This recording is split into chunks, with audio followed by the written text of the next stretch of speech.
toilet. Yan ang toilet. So, ayan. Simple lang. Anak ko.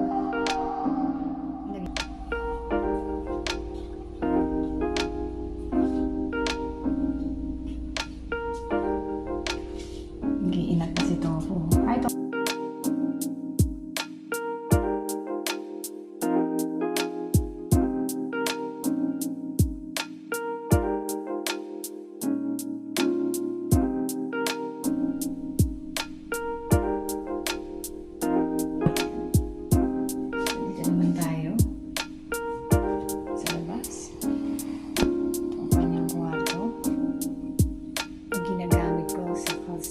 Kasalukuyan dahil wala naman siya dito.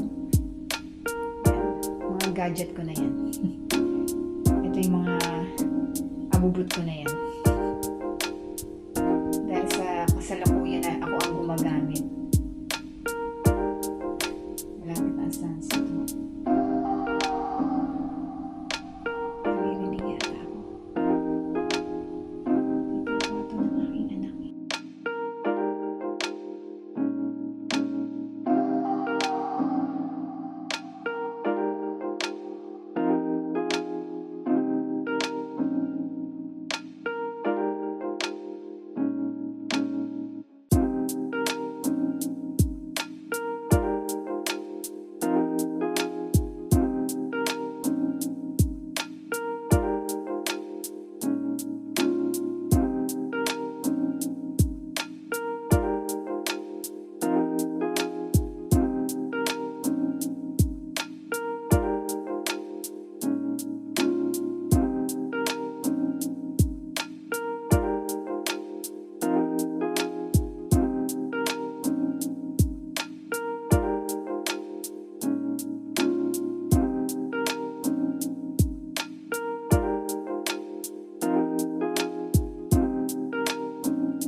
before, punong-puno ng pagkain dyan kasi 3 pa kami.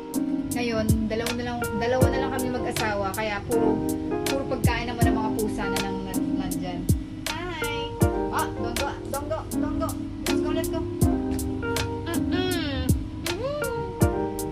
Love you. Baka mamaya hindi na naman kita makita, masaraduhan na naman kita dyan sa pintuan. So, ayan. Hi. Yes. Time for churros na. Yes, I know. Mga pusa. Aking mga mahal sa buhay. Ayan. Ang mga pusa. Dito muna tayo sa kwarto ng aking anak na nasa Korea. So, in-stock muna namin yung mga bike namin dito habang wala pa siya. So, ito ganyan. So, habang wala pang anak ko, naka-stock muna dito yung mga bisikleta namin. So, ito ang kanyang labas. Ito ang kanyang view. So, ito yung whole, punta tayo sa labas. Magwawalis na naman ako sa labas. Wala ka ng balcony, kaso lang mainit. Wala kasing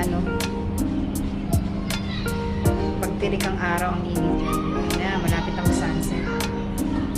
So, ito lang ang nag-iisang kwarto dito sa baba. Well, dalawa pala sila. Dalawa pala ang kwarto dito. Yung isa sa maid's room, which is wala naman kaming kasambahay. Hindi ko na kailangan magkasambahay kasi malalaki na yung mga anak ko at saka wala na sila. Dalawa na lang kami ng asawa ko. So, kaya ko na. Kaya ko na mag-isa. Yun nga lang, nakaschedule ang paglilinis ko. Bawat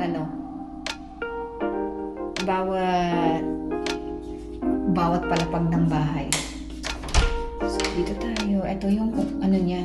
So, siya lang ang kwarto na nakahiwalay ang toilet.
Hindi namin ito mailagay kasi napakabigat niyang frame niyan. Super bigat. Hindi kaya ng wall. Kasi ang wall dito ganito lang. Hindi simento ang mga wall dito. Kahit saan, walang simento. So ito ang toilet ng maid's room. Yan. Na toilet na ginawa kong toilet para sa mga pusa ko. Ayan. May sarili silang toilet.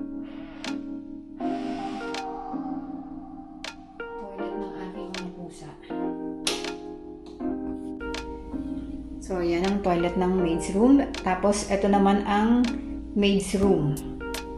Which is, wala naman kaming kasambahay. Kaya, ginawa ko dito sa room na to. Ginawa namin siyang closet ko. Puro mga bag ko. Bakit meron ditong box? So, ayan. Ito mga aking mga abubot. Aking mga sapatos, mga rubber shoes nandito siya. Ayan. Yung chinelas kong mga sapatos kong hindi ko na maisuot. Hindi na kasi ako nagpa-party. Ayan. Yung ating mga bags, and then ito yung mga pang winter clothes ko. Ayan, dito. Itong cabinet na to, Lahat yan pang winter clothes. Hey, Tofu. Ayan. Nakahiwalay yung mga pang winter clothes. Tapos more sapatos.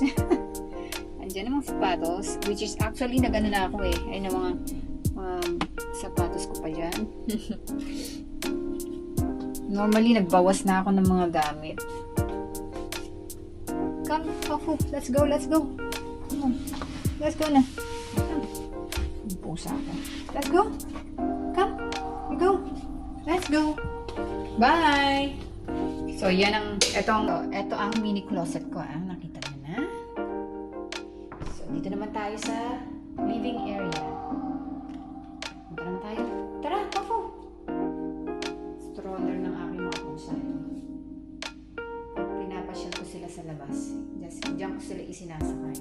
So, ito ang ating living area. Sinara ko muna yung curtain kasi yung araw. Ano si Haring Araw. So, ito ang ating living area. Yan. Sa New York. Punta kami ng New York. Tingnan nyo yung paborito kong couch. Tingnan nyo yung ginawa ng aking mga pusa. Ginawa nilang scratcher. Oh. Hindi ko alam kung mapapa-upholstery ko pa yan. So, ito. Ang aking antik na lamesa na hindi ko mabitaw-bitawan. Ayoko siyang itapon. Dahil napakaganda niyan.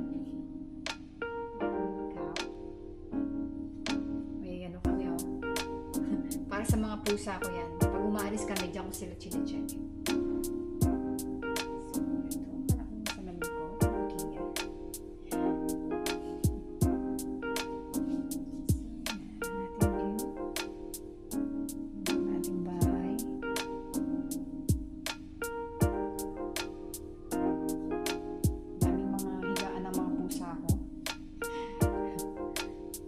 Buksan na natin yung cortina. Buksan na natin para makita niyo.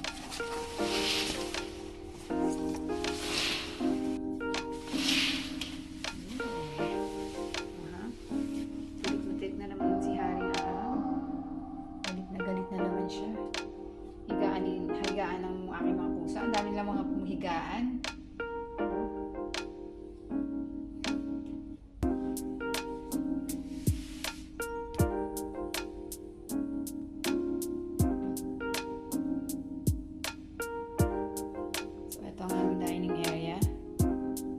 Pa rin tinatanggal itong ating protector kasi dadating aking mga anak.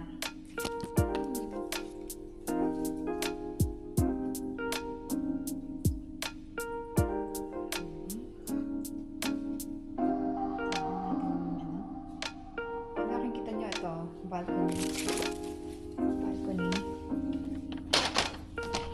Tatlong access niyan. Sa kwarto ng anak ko. Wait natin. Ang taas nga lang ng ang taas. Don't go out, darling, because it's still hot.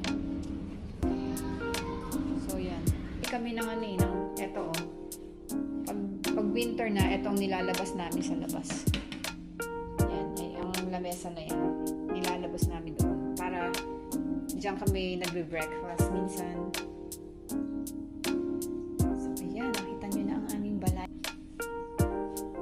Frame na yan. Mga collection ko yan eh. So, eto. Collection ko yan. From Panama. Sa mga anak. Dahil yung mga anak ko ay mga nasa university. So, sila ang aking mga anak. Sila ang aking mga lalabs. So, hopefully, nagustuhan nyo ang aming balay. Pinasyal ko lang kayo sa aming balay. Yan yun, nakikita nyo na. Yan ang kagandahan dito sa sa lugar na to. Love na love ko tong balcony na yan kasi tingnan niyo naman ang view, di ba? Kung makikita niyo yung view. Lagi ko eto pag nagla-livestream ako, eto palagi ang pinapakita ko. So eto may access din to ng palabas.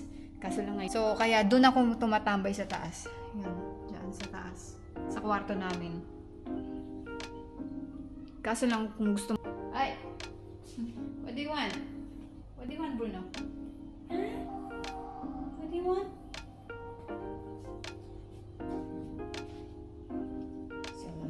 Salamat sa inyong pag-view.